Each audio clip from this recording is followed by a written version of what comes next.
The concept of nuclear medicine, its ability to aid in the fight against the virus, has been widely discussed globally. And joining us this morning for 10 Minutes to Your Health is consultant radiologist at the University Hospital of the West Indies, Dr. Melanie Didier. And I'm saying the virus, I'm hoping it's the coronavirus or other viruses. Morning, Doc. How are you? Morning, Dr. Didier. Hey, good morning. Thank you for having me. Well, the biggest question of all. Yep. What is nuclear medicine? Well, thank you for having me.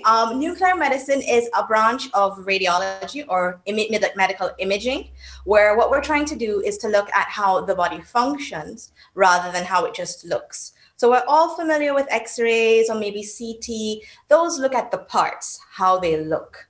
But with nuclear medicine, we want to see them working. So we want to see the bones changing and growing and reacting to their environment. And that's just one example, but we can examine many different other organs with this imaging modality. So it's like an x-ray?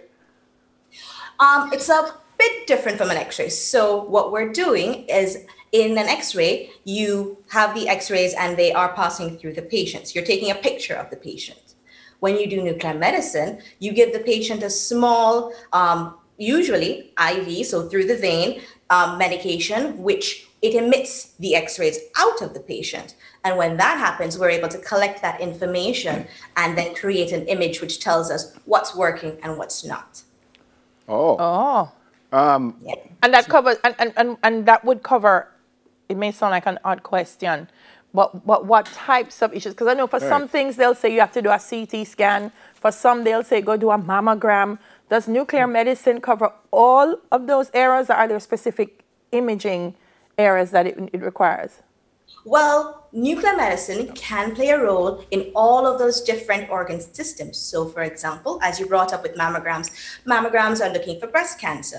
If you have breast cancer and your surgeon wants to check the lymph nodes to see if they're involved so that he can do a surgical procedure, there are special nuclear medicine tests that can be used to help that, to help him identify the nodes in the underarm area that might be involved so he can get rid of them so that you hopefully don't have any more cancer when he's done with his surgery. So that's one way it can work. It can work in the heart. If you've had a heart attack, your doctors may want to know how much of your heart tissue is still living. Is it still working well? And that will determine the kinds of treatments. Do you just need medication? Do you need special stents to open the vessels? So our tests can tell them, well, this amount of the heart is still working well, and therefore you can choose these options for your patient. Yeah, forgive my ignorance, Dr. Melanie, but wouldn't that make x-rays kind of obsolete then, if you can use that and tell everything? No, all of our imaging modalities have their roles. So if you had a broken bone, I wouldn't say to go to do a nuclear medicine scan because x-rays are excellent for that. Right. They give you the information that you need, they show you where the broken bone is pointing, and they help your doctors to be able to fix them. A nuclear medicine scan wouldn't necessarily add much more to that. But if you had, say, a cancer that was attacking the bone, then you might want to do a nuclear medicine scan because you might just be feeling bone pain. The x-rays may or may not show something dramatic, but the bone scan may give you a little bit more information that there might be a problem. So it all depends on the question you're asking. And each test in radiology has its use and everybody plays its role. Nobody is better or more special. So we're good and we're good at what we do, but we would never say that x-rays are terrible and we must get rid of them. Well, and I accept that, but to be honest, I think you're kind of being politically correct. From what I understand from what you said, it would suggest that even if you don't get rid of the x-rays and the mammograms and stuff, you still could get the information that you need by doing what you're suggesting, right? You can, as I said, you can get some information and some extra additive information, but none of those other modalities are default. They are still useful. They still form part of the bread and butter of what we do. And they're all complementary, I would say. So you start off with one, then you have a question for refinement, you move to the next one, etc., etc. Okay. Yeah. There are some health challenges or issues that may be more prevalent in the Caribbean region than they are elsewhere, Doc. How does nuclear medicine shape up in terms of helping us to respond to those types of health concerns in the region? Well, I think what we have here in the region is a lot of non-communicable diseases. So we're fighting the diabetes and the hypertension and all the complications that come with that, including your heart attacks and your stroke and all of those things. Kidney failure and so. Yes, kidney failure, that's an excellent one as well. So in some cases, we need to know how well the body, those organs are still working after you have maybe have suffered an event related to your diabetes or your hypertension, etc. Because going forward, you're still alive. So we need to know how we can keep that quality of life for you. Can we improve it? What can we do? So nuclear medicine is really important for planning for that, giving you the information as to how much function is left, what you can do to preserve it or improve it, etc. So that's where we come into play for those. I've never heard of nuclear medicine. Is this something new? Is it new to Jamaica? Is it new to the world? It's been going on for a long time. Tell me.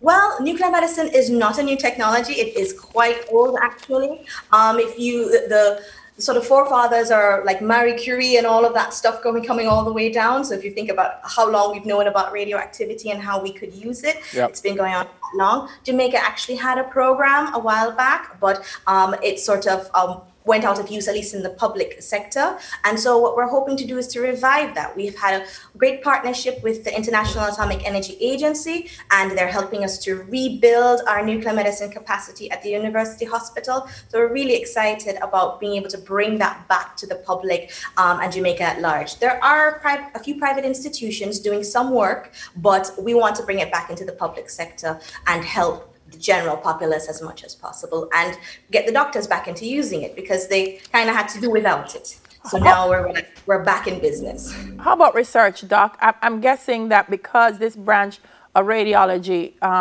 gives us more insight into the way, tissue and blood vessel and other parts of the body function, that the data collected from some of it has been very useful and will continue to be useful in the way we respond in the future to certain diseases and hopefully viruses as well.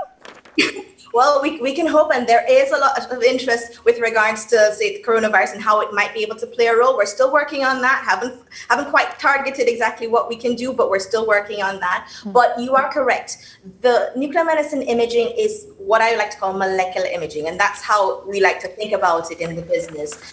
Because what it really is doing is saying, well, there must be a key and a lock somewhere. And if we can find out what the lock is and we can build a key to fit into the lock, then guess what? We can unlock that process and maybe we can follow it.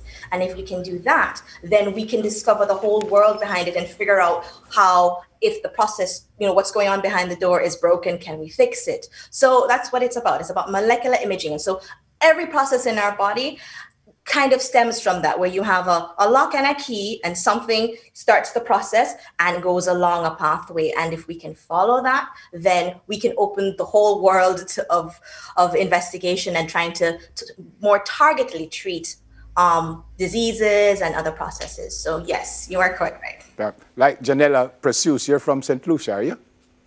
Yes, I am. But you are in Jamaica. But I'm in Jamaica, yes, I am. I'm a halfsy. I have half parentage St. Lucian, half parentage Jamaican. So right now I'm here. Anywhere else in the Caribbean would use nuclear medicine?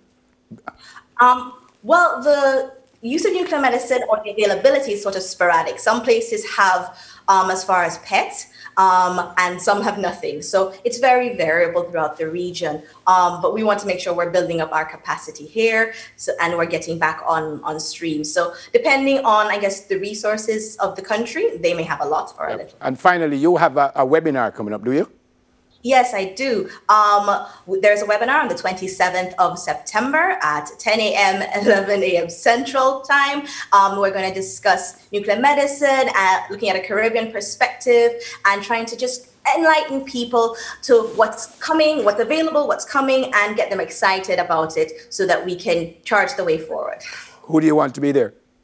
Everybody and anybody who's interested, doctors, anyone medical or non-medical, it doesn't matter. We just want to share this information because the more people are informed, the better decisions they can make about their health. So we want anyone and everyone to attend if they can. Fantastic to meet you. Thank you so much for Thank you. joining us, and please Stay safe, you and your family, all right? Do you take care? Yeah, man. Bye-bye. Dr. Melanie Didier, consultant radiologist at the University Hospital of the West Indies. Nice. Something like Didier Drogba. I don't think she's a footballer. Big baller. Big baller. Wish she would go to, anyway, yeah. We're going to wrap things up after the break. That's 10 minutes to your health. We'll do it again next Thursday.